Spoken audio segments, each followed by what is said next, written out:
Arbaab Kaysar oo u dhashay Pakistan isla markaana culeyskiisu yahay 450 kilogram ayaa raadinaya xaas u dhiganta oo u qalanta sida laga soo xigtay warbaahinta Pakistan.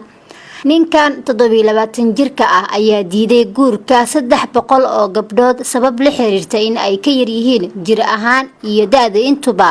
sida uu qoray wargeyska Daily Mail, Arbaab ayaa sheegay in gabadha uu guursanayo qasab tahay in ay noqoto cunto kariye wanaagsan si ay uga soo dhalaasho baahidiisa xagga cuntada oo ku dhisan 10,000 calories maalintii. waxaan doonayaa xaas culus, dhammaan gabdhaha guurka iga dalbaday waa caateysan yihiin, ayuu yiri Arbaab. waxa uu intaa raaciyay gabadhii doonaysa guurkayga waa in ay dhashaa caruur waaweyn, laakiin weli ma aanan helin. sida uu cadeeyay, Arbaab ayaa la kulmay 300 gabdhood oo ka dalbaday guur, laakiin waxa uu tilmaamay in uusan ku qancin jir ahaan maadaama uu miisaankiisu culus yahay.